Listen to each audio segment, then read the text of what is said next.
And let's get back out to Metairie to Meg Farris, who's been reporting on the conditions out there. Meg? Hey, Leslie and Eric, yes, I remember right after Katrina, there were parts of the city that had no electricity, so it was pitch black, but then you could see certain parts that did. With this, you're right, there's absolutely nothing, and it's the same here in Metairie, and trying to go somewhere that's 5 minutes away can take you 20 minutes because you're going up a street and then you hit water or you hit a tree and then you have to go back and then you have to zigzag like through different, side streets to get somewhere because, as you said, there's just so very much debris. But we've been reporting here from Metairie Towers in Old Metairie. It's the 400 block, so we're about 4 blocks from the 17th Street Canal, and we're a few blocks from the Metairie Road railroad track. And what happened about 9 o'clock last night, Metairie Towers, which is a huge condominium building, mostly seniors live here. They said about 9 o'clock, all of a sudden water started pouring in, and there's lots of debris all over, lots of construction debris everywhere. I don't know if it ripped part of the roof off, but the water was going all the way down the 7 floors, and the lobby has water in it. But they had to evacuate the hundreds and hundreds of people, some families, but mostly seniors and definitely elderly people who live here. One lady, I remember when it was her 103rd birthday that we did something on the morning news about her, but they had to evacuate them all across the street, across Metairie Road, to St. Francis Xavier Church. And we've seen a few of them come up with flashlights just to kind of check the area. They haven't wanted to go on camera or say anything, but don't know what's going to happen for all these residents, where they're going to go. Are they going to let people go in the east tower and the tower that points to the north and just not the west where the damage is? We don't know at this point, but many hundreds of mostly seniors who don't have a place to go right now, who are all over in St. Francis Xavier. You can see that's some of the debris that's just all over the parking lot. And I'll tell you, the other thing is, you don't forget, I was just walking in the parking lot to go see if I could find someone to talk to, and almost tripped on a big 2x4 that's just sitting in the middle. It's not only driving, of course you have lights, but when you're walking, there's debris there too. And so also too, if I could let Peyton know, Peyton, I'm trying to get in touch with people in Lafitte who I've met from covering so many stories down there, and I can't get any of them. And I have Verizon, which is working, so I've been unable to get information from the people in Lafitte, and I'm very concerned about them because one of them texted me and sent me pictures, videos last night, and said she was really scared that the rain was coming down and the water was coming up, and was very scared, and you can't get them right now. So, excuse me. So anyway, Peyton had asked to see if I could try to do that. Reporting live from Old Metairie, Meg Farris, Eyewitness News. And Meg, on your way out there to Metairie Towers, I mean, what were the roads like? There's so much debris. I know I was dodging and weaving and dodging all the way in this morning.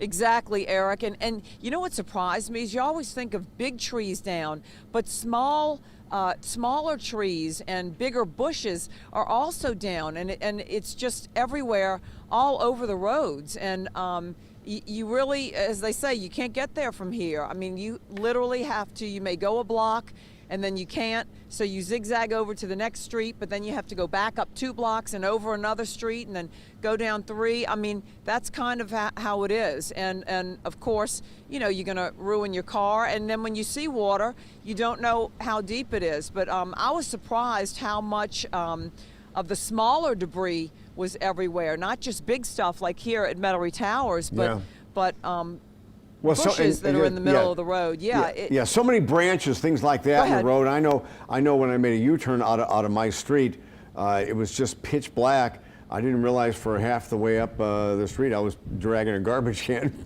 with me. It was just stuff is just out there. Oh yeah, the branches and the leaves and everything, and it is scary. It is scary out. When the sun comes up, it'll be a little bit better, but Eric, going through that last night, it was just bad, and hoping your trees didn't fall on you, and just hearing things crashing, and it was that wind was bad. And you know what struck me, Eric, tell me if you felt the same way, was just how long it lasts. You know, at least Zeta went through fast, but it just kept lasting so long, and you were just, please give me a break. You know, it was terrifying. Well, it really was. That howling wind all night.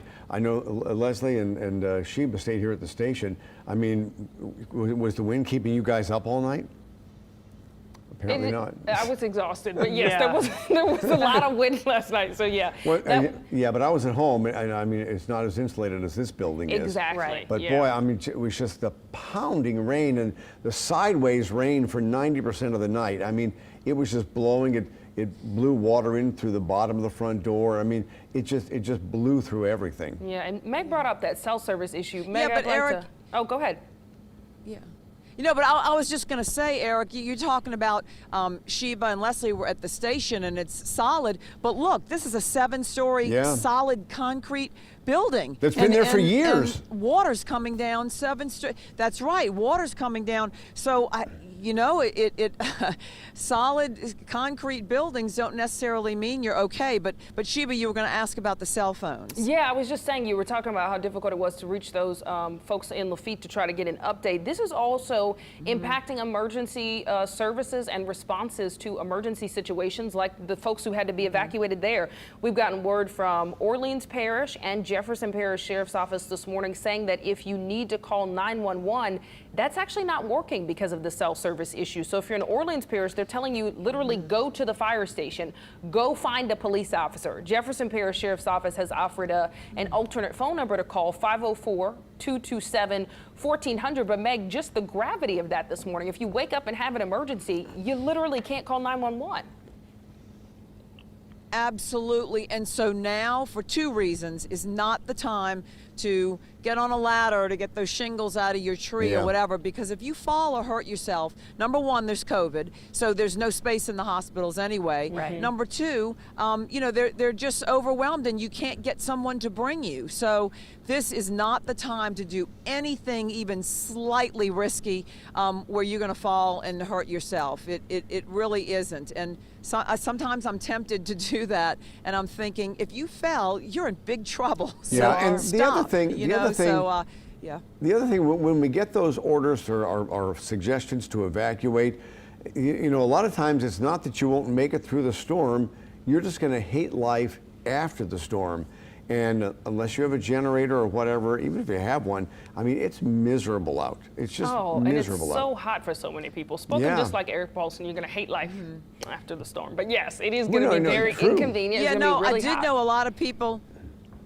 Yeah, I knew a lot of people who evacuated just because they didn't want to deal with the power outages. They felt that their home was going to be okay. But you know, I don't know, Eric. You always think, okay, maybe I could do something if I'm home to stop a leak or put buckets or whatever. But then, you know, if I'm away from my home, I am just as anxious-filled, anxiety-ridden, you know, worrying about what's happening to my home at least and my you're friends safe. and that type of thing. So. Meg, were you able to go home? Absolutely. Were you able to life go? over property. I'm sorry, Meg. Were you able to go home and check on your house? No. Yeah, no, I did. I did go home rather than going to the station because I just felt like we were closer and it was easier for me to be there than to drive all the way to the quarter and then all the way back. So yes, I was there, and I have a text thread with my 5 brothers, and boy, I don't know what I would have done without them all night long. Just we were keeping each other, you know, company and talking to each other all night long. So, and my next door neighbors were great. So I knew, you know, they were there. But and all the animals, all the 4-legged children too. So yeah, but I have a lot of roof damage. All I heard all night long was pounding, and shingles everywhere, and things in the backyard crashing, and you know, trees, as Duke was talking about, leaning that used to be straight up. So it's not pretty. There's going to be a lot of people with a lot of roof damage after last night because that wind, it was relentless. And I talked to a friend this morning. The house he's in, there's leaks all over the place because, you know, half the roof got torn off. Oh my goodness, yeah, it's miserable in some areas. I have Yeah. a friend in Kenner who says that the siding was ripped off the home, so water is coming in through the side, and she says through the windows and the door. Yeah, and because the rain did come sideways. Right. It was just awful. All right, Meg, thank you Yeah. very much. Yep. All right.